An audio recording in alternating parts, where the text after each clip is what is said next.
The field stretched silent under pale morning light. Rows of aircraft stood wingtip to wingtip, thousands of them, casting long shadows across the Arizona desert. Their engines were cold, their propellers still. No crews walked among them, no mechanics tended their engines, just heat and dust and silence. The war had ended in August of 1925. Within weeks, the skies that had once roared with the sound of mass formations began to empty. Bombers returned from Europe and the Pacific, their fuselages still bearing the scars of combat, the names of crews painted on their noses. They landed at bases across America, at airfields in England, at scattered strips throughout the islands of the Pacific, and then they stopped flying. The men who had flown them were already leaving. Some departed before their aircraft even landed. Pilots who had logged hundreds of combat hours found themselves reassigned to transport duty or released from service entirely. Ground crews dismantled bomb racks and removed ammunition belts. The machinery of war, so recently vital, began to slow and stop. What remained was the metal itself, thousands upon thousands of aircraft, and no one was entirely certain what to do with them. In the immediate aftermath, confusion prevailed. The United States alone had produced over 300,000 military aircraft during the war.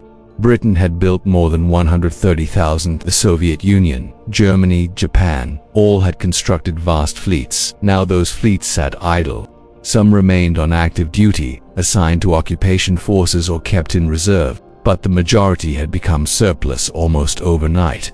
The urgency that had driven their construction was gone. The infrastructure to maintain them was already being dismantled. The question was simple and immense. Where do you put an air force when the war is over? At first, they gathered at the bases where they had been stationed. Airfields in East Anglia filled with B-17s and B-24s, their olive-drab paint fading under English rain. Fighter strips in France and Germany became parking lots for P-51s and Spitfires in the Pacific. Coral runways carved from jungle islands were lined with transport planes and patrol bombers that would never fly another mission. But these were temporary measures. The bases themselves were being closed. The land returned to farmers or reclaimed by governments. The aircraft had to go somewhere else. The solution, when it came, was industrial in scale and strangely quiet. The United States established storage sites in remote locations where the climate was dry and the land was cheap. Walnut Ridge in Arkansas, Kingman in Arizona, Ontario in California, Albuquerque in New Mexico, sites chosen not for strategic value but for their ability to preserve metal. Aircraft began arriving by the hundreds, flown in by skeleton crews or towed to railheads and transported in pieces. They were arranged in rows, organized by type, their wings aligned with geometric precision. From above, the storage fields looked like vast graveyards, orderly and strange. At Kingman, workers processed more than 5,000 aircraft in just over a year. Bombers mostly. B-24 Liberators that had flown missions over Germany and Japan. They arrived under their own power, landing one final time before being directed to their parking spots. Crews shut down the engines, completed the paperwork, and walked away. Some of the aircraft were nearly new, built in the final months of the war and barely flown. Others bore the marks of combat, patched fuselage panels and replaced sections of wing. It made no difference, they were all surplus now. The plan was to store them, to preserve them in case they were needed again. But that need never materialized. Instead, the storage fields became something else, recycling centers. Within months of the war's end, the process of scrapping began. Workers moved through the rows with cutting torches and saws, separating aluminum from steel, removing instruments and wiring, draining fuel tanks that still held traces of aviation gasoline. The work was methodical. An aircraft that had taken thousands of hours to build could be reduced to raw materials in a matter of days. A former mechanic named Robert Pauley, who worked at the Kingman site, later recalled the strange quiet of the place. He described walking among the bombers at dawn, the sun just rising over the desert, the aircraft casting long shadows. He said it felt like walking through a city that had been abandoned overnight. Everything was intact but empty. The seats where gunners had sat, the navigation tables where men had plotted courses over hostile territory, the cockpit instruments still calibrated for flight, all of it waiting for crews that would never return. Some aircraft were saved, a small percentage was kept in flyable condition, assigned to Air National Guard units or retained for testing and evaluation. Others were sold to foreign governments. Britain purchased surplus transports. France acquired bombers for use in colonial conflicts. Nations rebuilding after the war needed aircraft and could not afford to produce their own. The surplus provided an opportunity. But these transactions accounted for only a fraction of the total. The vast majority of the aircraft built during the war were never flown again. There were stranger fates as well. In the years after the war, entrepreneurs purchased surplus aircraft for commercial purposes. Bombers were converted into cargo planes, their bomb bays fitted with freight containers. Fighters became racing planes or personal aircraft for wealthy buyers. One company in California bought dozens of surplus trainers and used them for pilot instruction, teaching a new generation to fly in the same cockpits where wartime pilots had learned. But these conversions were limited by economics. The aircraft were cheap to buy but expensive to maintain. Most sat unused, slowly deteriorating. Midway through this process of disposal and dispersal, a realization began to take hold. The aircraft that had seemed so powerful, so essential, were already becoming obsolete. Jet engines were replacing propellers. The B-29 Superfortress, the most advanced bomber of the war, was being surpassed by new designs that flew higher and faster. The technology that had defined air combat was shifting. What had seemed like surplus inventory began to feel like relics of a previous era. The storage fields were not preserving a reserve force. They were repositories of history already receding into the past. By the early 1950s, the scrapping accelerated. Metal was needed for the Korean War, for reconstruction in Europe, for the expanding economies of the post-war world. Aluminum from bomber wings was melted down and reformed into consumer goods. Steel from engine mounts became part of building frames and machinery. The aircraft that had filled the skies over Europe and the Pacific returned to the earth as raw material, their individual histories erased in the furnace. Not all was scrapped immediately. Some lingered for years. At Davis-Monthan Air Force Base in Arizona, a storage facility established in the late 1940s became a permanent repository for excess aircraft. Rows of bombers and transports sat in the desert sun, their windows sealed, their landing gear supported by wooden blocks. The dry climate preserved them in a state of suspension, not quite abandoned but no longer active. Over the decades, the facility grew. Aircraft from the Korean War joined those from the Second World War. Later, planes from Vietnam arrived. The storage field became a chronicle of aviation history, arranged in rows across the desert floor. In other places, the disposal was more casual. Small airfields across America found themselves with surplus aircraft no one wanted. Some were left in place, parked at the edges of runways, slowly weathering, paint flaked away, tires deflated, windows cracked. Eventually, they were pushed into ravines or buried on site. Farmers in the Midwest discovered aircraft fuselages repurposed as storage sheds or animal shelters. In Alaska, surplus transports were abandoned on remote airstrips, their hulks still visible decades later, slowly being reclaimed by tundra and time. Across the Atlantic, the process followed a similar pattern but with different constraints. Britain faced severe shortages of raw materials after the war. Scrap metal was desperately needed. The decision was made to recycle the majority of the Royal Air Force as surplus aircraft as quickly as possible. Fighters and bombers were collected at sites across England and methodically broken down. The aluminum was especially valuable. It went into housing construction, into rebuilding factories, into the infrastructure needed for recovery. The recycling was efficient and thorough. Relatively few British aircraft survived. In Germany, the aftermath was more chaotic.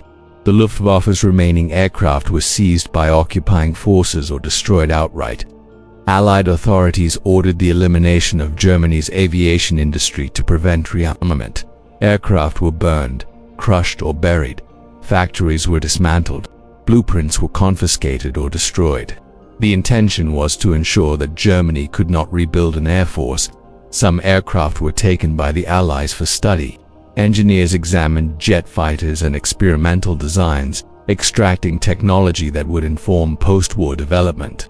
but the majority were simply eliminated, removed from existence as thoroughly as possible. Japan's experience mirrored Germany's. Surviving Japanese aircraft were gathered and destroyed under the supervision of occupation authorities. Some were pushed into the ocean, others were burned in massive pyres, a few were retained for technical evaluation, shipped to the United States or Britain for testing. But the vast fleets that had fought across the Pacific were systematically eliminated. The goal was demilitarization, the complete removal of Japan's capacity for air warfare. It was accomplished with industrial efficiency. For the Soviet Union, the aftermath took a different shape. Information about the disposal of Soviet aircraft remains incomplete, obscured by the secrecy that characterized the early Cold War. What is known suggests that some aircraft were retained in active service longer than in the West. The Soviet economy, devastated by war, could not afford to scrap functional equipment. Older designs continued flying for years, assigned to second-line units or transferred to Allied nations. But even in the Soviet Union, the surplus eventually had to be addressed. Aircraft were stored in remote locations across Siberia and Central Asia, their fates largely unrecorded by the late 1950s. The process was largely complete. The great fleets assembled during the Second World War had been reduced, recycled, or redistributed. What remained were fragments, a handful of aircraft preserved in museums. A few kept flying by private collectors or historical societies. Scattered wreckage in jungles and deserts, slowly being buried by vegetation or sand. The transformation was profound. An entire generation of technology, built at immense cost and effort, had passed through its useful life and vanished in less than 15 years. The human dimension of this disposal is harder to trace but no less significant. For the men and women who had built the aircraft, the rapid scrapping must have felt strange. Factory workers who had spent years producing bombers at a relentless pace suddenly found their skills obsolete. Assembly lines that had run continuously were shut down and dismantled. The sense of purpose that had driven wartime production gave way to uncertainty. Some found work in the emerging commercial aviation industry. Others left the field entirely. For the crews who had flown the aircraft, the disposal carried a different weight. Pilots who had trusted their lives to a particular plane, who had named it and painted it and brought it home mission after mission, learned that it had been scrapped for aluminum. Gunners and navigators who had spent hundreds of hours in the cramped spaces of a bomber fuselage heard that their aircraft had been cut apart in a desert field in Arizona. There was no ceremony for most of them, no acknowledgement of what those machines had meant. They were surplused, they were recycled. The war was over. Yet memory persisted in unexpected places.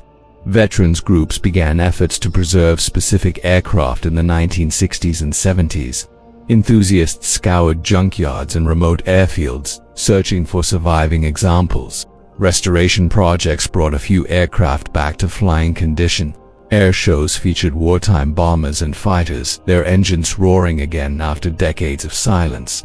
These were exceptions, rare survivals of a much larger whole, but they served a purpose. They made the history tangible, connected the present to a past that was rapidly fading. The storage fields themselves changed over time. Davis-Monthan, which had begun as a temporary solution, became a permanent institution. The facility expanded to accommodate aircraft from later conflicts, each generation joining the rows of its predecessors. The site became known as the Boneyard, a term that captured both the finality and the strangeness of the place. It was not a graveyard exactly. Some aircraft stored there were eventually returned to service, refurbished and reassigned. Others were cannibalized for parts, their components used to keep similar aircraft flying. The Boneyard was a warehouse, a recycling center, a museum, and a monument all at once. In the desert surrounding the storage fields, traces of the disposal linger. Fragments of aluminum glint in the sand. Concrete foundations mark where temporary hangars once stood.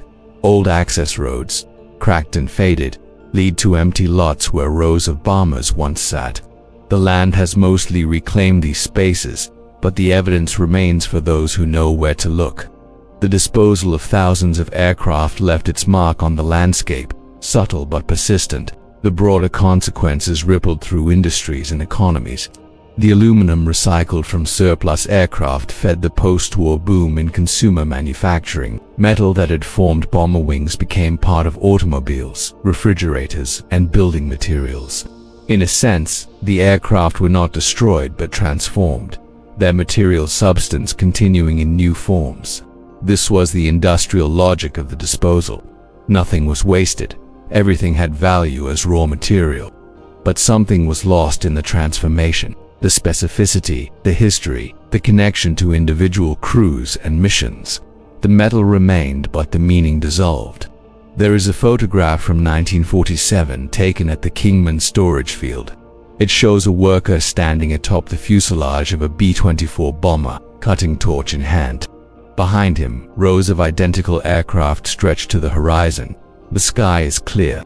The desert is empty. The worker is focused on his task, oblivious to the camera. It is an image of transition, of one era giving way to another. The aircraft, so recently vital, reduced to a job of work. The photograph is undated beyond the year, unnamed beyond the location. It exists as evidence of a moment, a single frame in a much larger process. What happened to the thousands of military aircraft after the Second World War was not a single event but a dispersed, prolonged dissolution. They went to storage fields and scrapyards. They went to foreign governments and private buyers. They went to museums and restoration projects. They went back into the earth as metal, as raw material, as components of new things. Most of all, they went into history, into memory, into the record of a war that transformed the world and then receded, leaving behind fragments and questions and empty fields in the desert. The silence that settled over those fields was not the silence of peace but of conclusion. The war had ended, but its machinery remained, briefly, before being dismantled and dispersed. What the disposal revealed was the temporary nature of even the most powerful technologies. The aircraft that had seemed essential were, in the end, surplus. The industry that had produced them at such scale contracted almost overnight. The crews that had flown them returned to civilian life or stayed in a military that no longer needed them in such numbers. The disposal was efficient, practical, and strangely impersonal. It was the world moving on. And yet, in the moving on, something was lost. The physical artifacts mostly disappeared, but their absence created a gap in understanding. Later generations, looking back, would find it difficult to grasp the scale of the air war, the sheer number of aircraft in the sky, the industrial effort required to produce them. The disposal erased the evidence. What survived were photographs, documents, and the memories of those who had been there. The aircraft themselves, with rare exceptions, were gone. In the end, the fields in Arizona and New Mexico and Arkansas returned to silence. The storage sites closed or transitioned to other purposes. The scrapyards moved on to newer surplus from newer wars. The land, emptied of its temporary burden, resumed its stillness. The thousands of aircraft that had filled the skies during the war, that had landed in those fields in the months after, that had stood in rows under the desert sun, were gone. Recycled, scrapped, or scattered, their stories dispersed into archives and memories. Their metal transformed into the infrastructure of the post-war world. What remained was the quiet knowledge of what had been there and what had passed.